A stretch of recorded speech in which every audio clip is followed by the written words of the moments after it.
Run, eso es, significa caos y como se ve es una película, a diferencia de la mayoría que hemos visto hasta ahora, inmensamente colorista. Tiene un color insólito.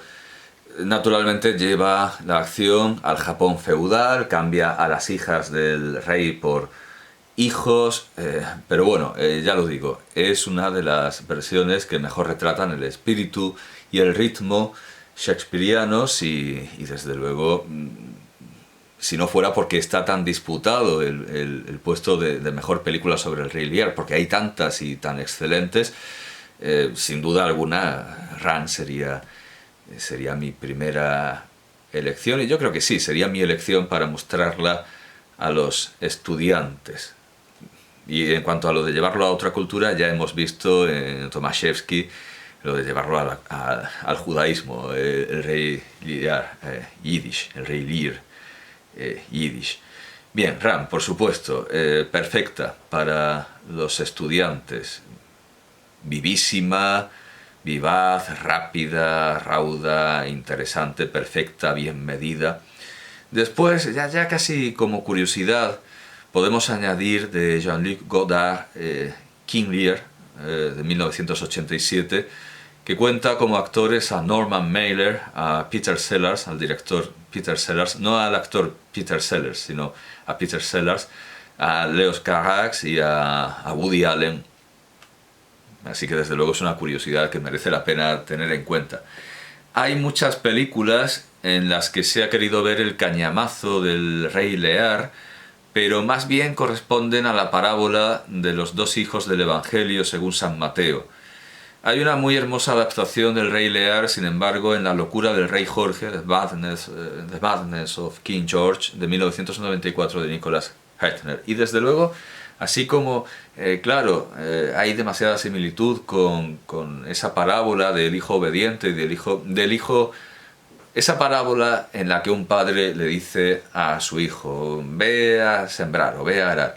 Y le dice el hijo, sí, por supuesto, padre, claro que lo hago. Te respeto muchísimo, respetos al máximo. Y se lo dice a otro hijo y le dice, no quiero. Pero al final el que le dice no quiero es el que va a cumplir con el mandato del padre. Bueno, pues igualmente, así como se da esa semejanza, se da por supuesto una similitud entre la imagen de ese rey loco que es Lear, el rey Lear, con Nabucodonosor, y desde luego esta imagen de Rockwell Kent tiene mucho que ver con el Nabucodonosor loco de Blake, de William Blake. Y bien, voy a guardar la página porque las siguientes obras son consecutivas con esta, así que así no tendré que buscarla. En cuanto a música, también ha tenido mucho éxito el Rey Lear. Héctor Berlioz tiene su obertura de Roi Lear de 1831, es el opus 4. Tenemos el Rey Lear de 1939 con música de Vito Frazzi y libreto de Giovanni Papini, ni más ni menos, libreto de Giovanni Papini. Verdi no pudo realizar su proyecto de ópera sobre el Rey Lear y Debussy no terminó su música de escena para la versión de André Antoine de 1904. Así que podemos ir ya que no podemos ofrecer esta obra de Verdi, porque no la pudo realizar, podemos ir ahora a lo que sí que pudo terminar Verdi, desde luego, y por cierto sufrió la censura, Macbeth,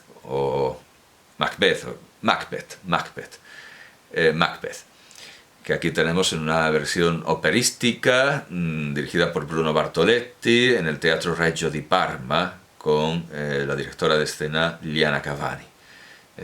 Macbeth, aquí vemos algunas escenas de la ópera, pero bueno, no adelantemos la fonografía. Macbeth parece ser como de 1605, 1606. Voy a mostrar la escena tal como la escena elegida por Rockwell Kent, que sigue a Lear, es la siguiente obra, así que no me va a costar encontrar la tragedia. Aquí está, la tragedia de Macbeth, por Rockwell Kent. Por Rockwell Kent. Fuentes. Héctor Boecio, Historia Gentis Scotorum, historia del pueblo escocés, historia de la raza de los escoceses, de la nación de los escoceses, a través de Holinshed, o sea, lo habitual.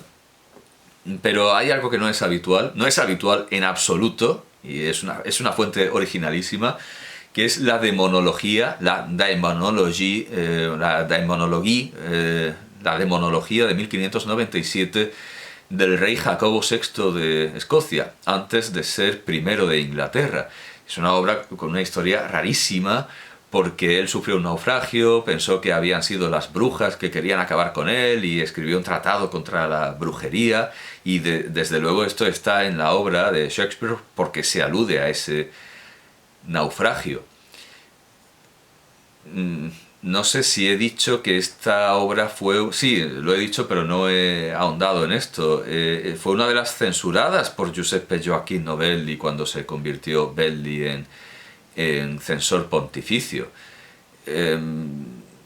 Muchos liberales se oponían a esta presencia de las brujas, y esa era la razón que daban.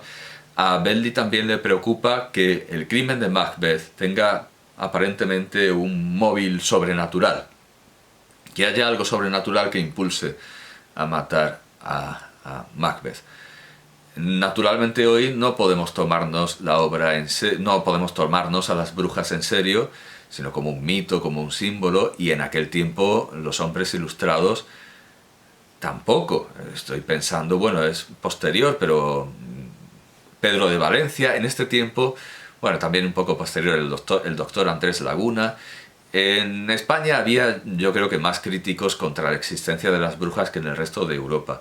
No me voy a hacer la pregunta de si Shakespeare creía en las brujas o simplemente lo usa como un mito poético, porque espero que no creyera, pero el caso es que es tristísimo ver que ni más ni menos que un rey de Inglaterra y antes de Escocia está convencidísimo de la existencia de las brujas, lo cual es lamentable. Pero bueno, Shakespeare saca de esta demonología su materia poética, y creyera o no creyera, que esperemos que no. De hecho, es lo que dice Quevedo con respecto a los demonios del Bosco, que los pintaba así y pintaba tantos porque no creía en ellos. Esperemos que no, pero bueno, da igual, porque esto es poesía y lo que saca de la demonología es materia poética, aunque lamentablemente el tratado de la demonología de Jacobo VI de Escocia está escrito completamente en serio, y es mucho más lamentable que ese hombre que lo escribió fuera rey, y además de uno de los estados más poderosos. La página de la Real Compañía Shakespeariana tiene una sección, una sección que evidentemente voy a enlazar. Tiene una sección...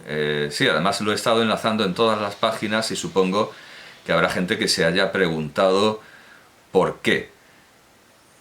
Se me ha borrado todo, se me ha borrado el texto, y no voy a parar, desde luego, porque apenas he empezado.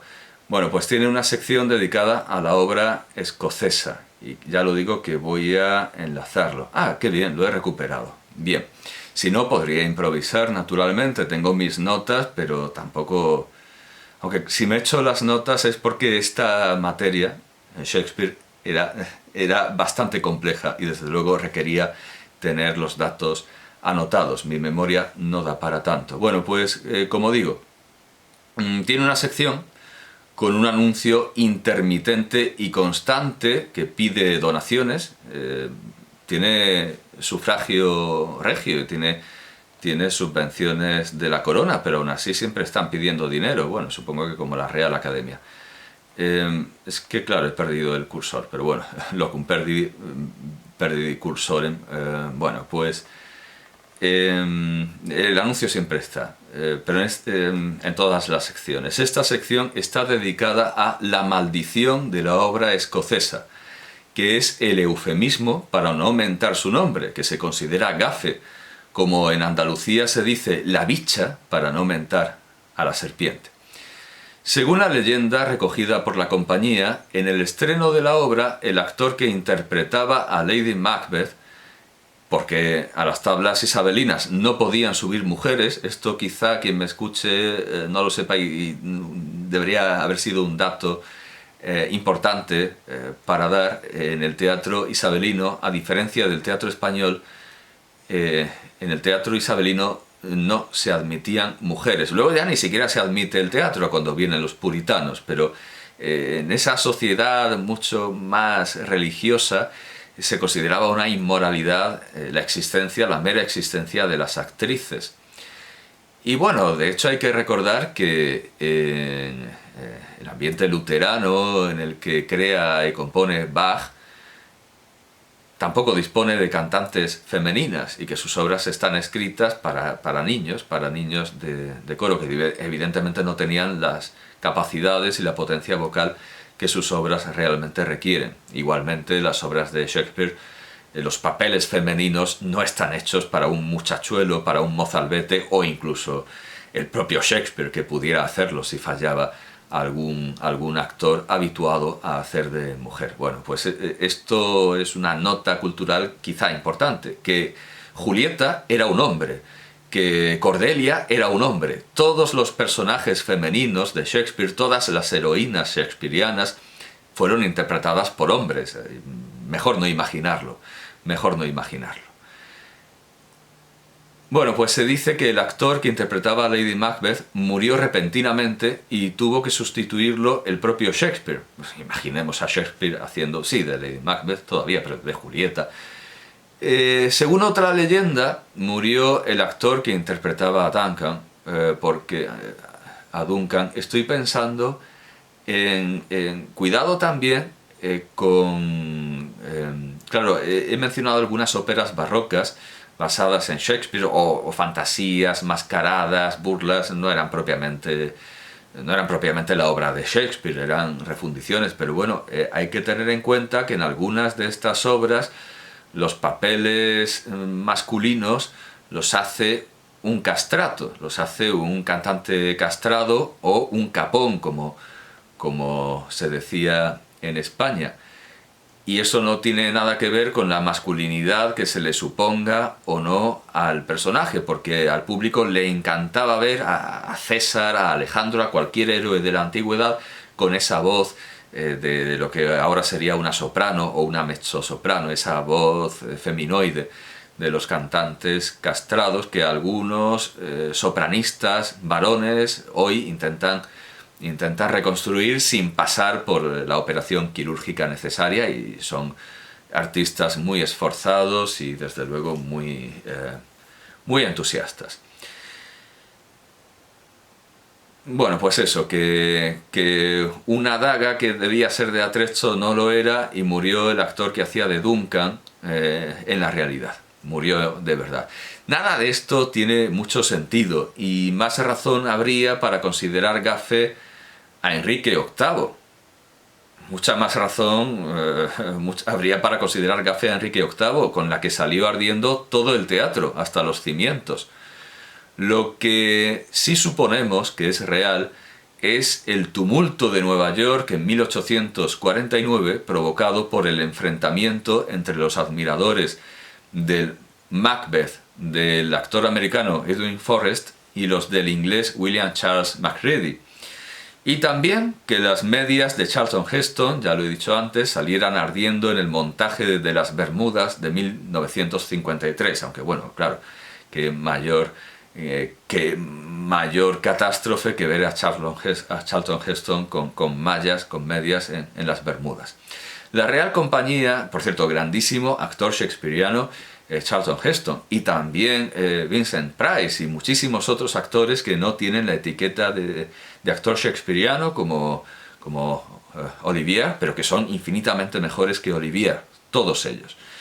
La Real Compañía shakespeariana explica el método para romper la maldición si se pronuncia el nombre prohibido, que incluye salir del teatro y hacer una serie de tonterías, pero sin duda de todos los rituales que han llegado a mi conocimiento, y he leído bastantes, el mejor es el que aparece en el capítulo Sense and Senility, sentido y senilidad, aunque esto de sentido no tiene el sentido que tiene en español, es un juego de palabras de Jane Austen bastante complicado, pero el capítulo se llama así, sentido y senilidad. En realidad sentido sería, bueno, de la serie Blackadder, de la víbora negra, de 1987. En ese capítulo hay dos actores que se presentan ante el príncipe de Gales, que es Hugh Laurie, y cada vez que Rowan Atkinson, que es Blackadder, la víbora negra, dice Macbeth,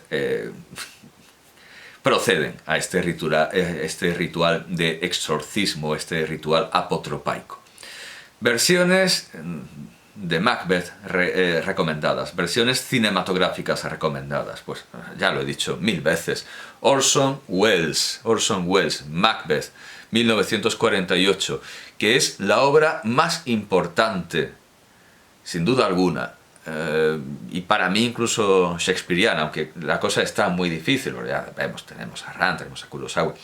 Esta obra de Welles hizo que Kurosawa, que estaba deseando de adaptar Macbeth, retrasara su versión, que también estaba adaptada a otra cultura. Y en esto de adaptar Macbeth a otras culturas, no se olvide, tenemos Maquibefo, el Macbeth malgache de Alexandre Vela de 2001, y tenemos Macbull, el Macbeth bengalí de Vishal Bhardwaj de 2003. En esto de adaptar Macbeth a otras culturas, también dio el primer paso Orson Welles con su Macbeth Voodoo de 1936, un año antes que el Julio César fascista, con la Negro Theatre Unit, con la unidad de teatro negro del Teatro Lafayette de Harlem. Estuvo a punto de producirse otra matanza neoyorquina por motivos de crítica teatral, como en 1849, pero Orson Welles supo convencer a las masas enfurecidas de que su obra no era racista, sino que al contrario, todo lo contrario, tomaba en serio la cultura negroamericana. Akira Kurosawa hizo al final Kumono-Sujou, el castillo de la telaraña, que lamentablemente no tengo aquí, que en inglés se tradujo como Trono de Sangre, pero vamos, Kumono-Sujou es el castillo de la telaraña, es de 1957. Luego Roman Polanski hizo su propio Macbeth en 1971. Como curiosidad, se puede apuntar que hay un telefilm de 1982 de Béla Tarr, bastante cutre, y que solo dura 1 hora, a diferencia de las 7 horas y media de su creación más admirada por los culturetas sadomasoquistas, masoquistas por verla y sádicos por la turra que nos dan para que la veamos.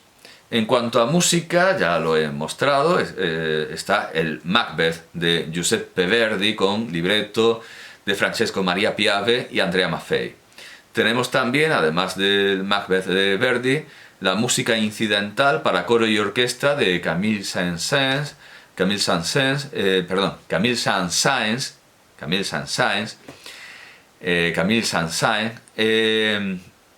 1858. Tenemos Macbeth, poema sinfónico de Richard Strauss, de 1888, Macbeth de 1910 con música de Ernest Bloch y libreto de Edmond Fleck. Y bueno, claro, hasta ahora de momento lo que más me convence, por supuesto, y más recomiendo es Verdi, aunque Saint-Saëns es interesante, es un poco como el estilo de Berlioz, gran orquesta, bueno, Strauss tiene sus admiradores. Esto ya es otro cantar. Lady Macbeth Mścieskowo Ujezda de Shostakovich.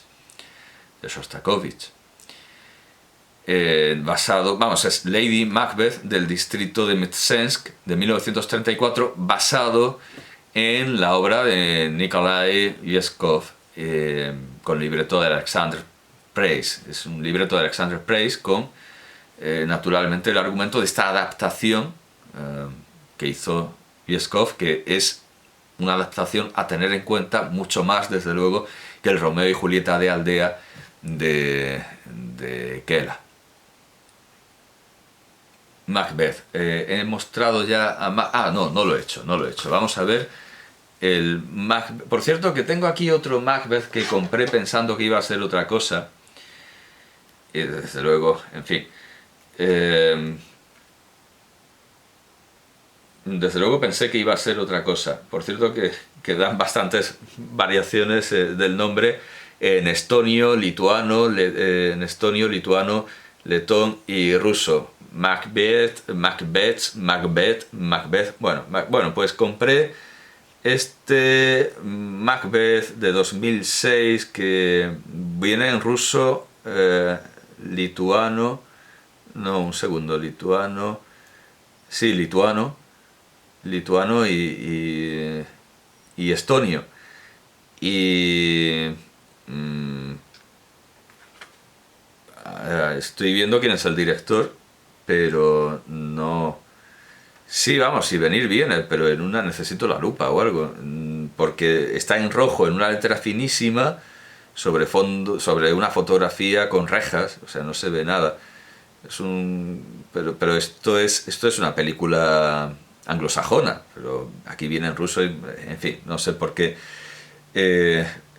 No era lo que yo esperaba, desde luego es el típico Macbeth pensado en complacer a la juventud, pero se pasan, se les va la mano en actualizar y hacer que al final no se parezca en nada. By Godfrey Wright, 2006. Bueno, no la recomiendo, no la recomiendo. Esto al final, con el deseo de complacer a la juventud, esto no se parece a Macbeth. Vamos a ver el Macbeth de Rockwell Kent. Ah, no, ya lo hemos visto. Pues Antonio y Cleopatra. Nos pasamos a Antonio y Cleopatra. Antonio y Cleopatra, 1606-1607. Sé perfectamente que mis pronunciaciones inglesas están sobrenadando en defectos. Lo sé perfectamente. Esto es un desastre, una masacre del idioma inglés. No me vale decir que yo aprenderé a pronunciar bien cuando ellos aprendan a pronunciar Carolina Herrera, pero no lo voy a decir desde luego, pero sí que espero un poco de comprensión, Estoy pronunciando todo fatal, pero lo hago un 20% mejor que los anglosajones que pronuncian el español. Fuentes de Antonio y Cleopatra.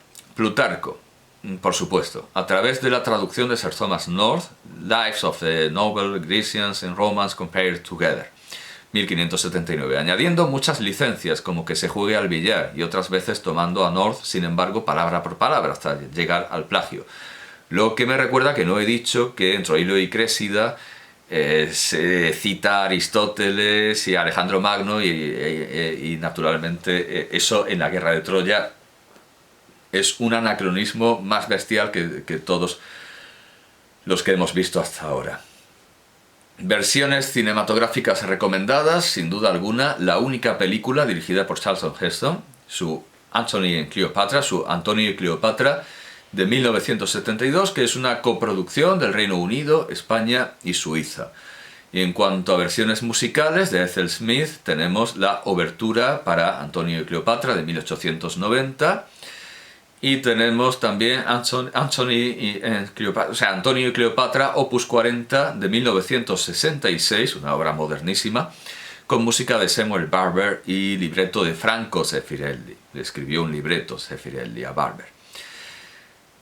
Coriolano, de 1607 a 1608 en la cronología tradicional.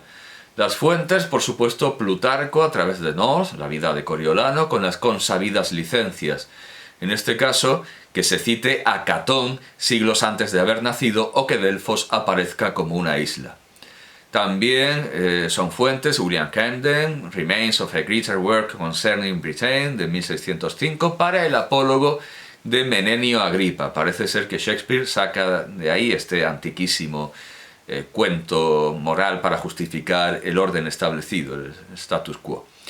Versiones cinematográficas recomendadas, pues solo hay una famosa y es recomendable, muy recomendable. A Žižek le gustó mucho, a Slavoj Žižek le gustó mucho. Ralph Fiennes, Coriolanus, 2011. Es la que hay, pero además la que hay está bien, está muy bien.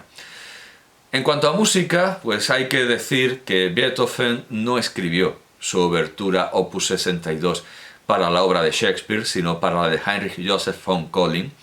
Así que o se hace trampa y se toma Beethoven para Shakespeare, diciendo más o menos es la misma idea, Coriolano, o nos conformamos con el Opus 125 de Mario Castelnuovo Tedesco, que tiene su propio Coriolano.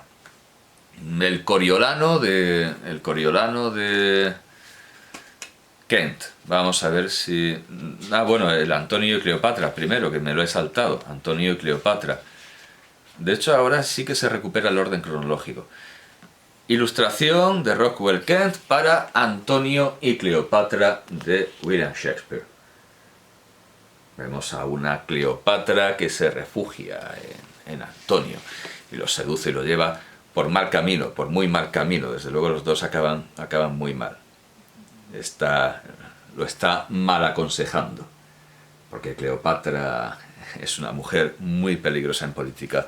Después de Antonio y Cleopatra pues tiene que venir, sí, Coriolano. Sí, ya el orden es el habitual.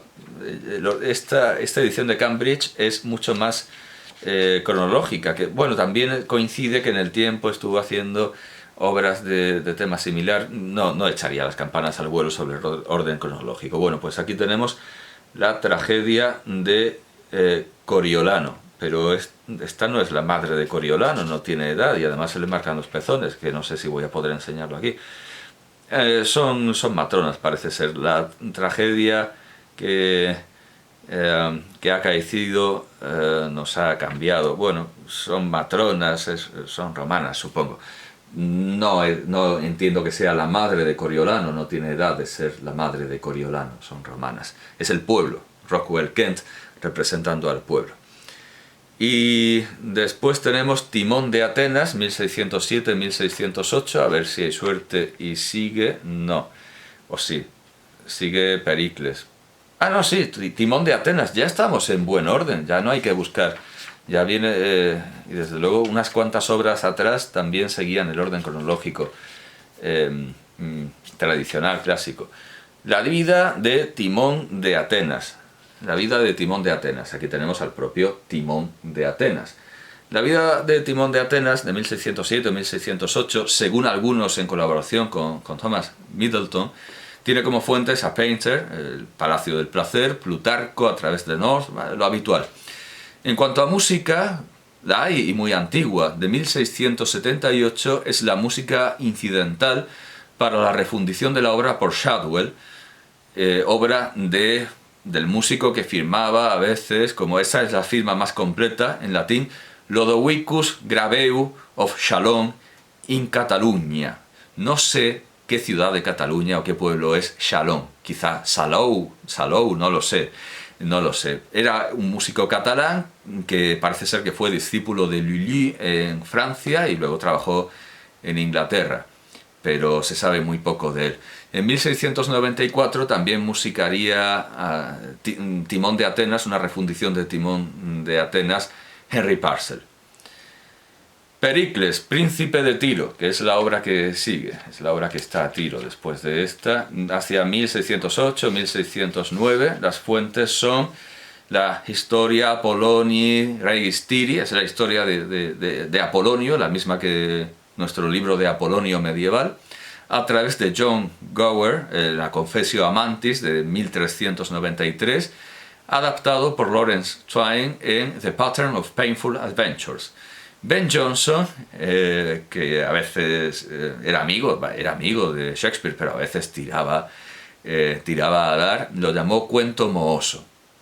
Bueno, pues aquí tenemos Pericles, príncipe de Tiro. Pericles, príncipe de Tiro.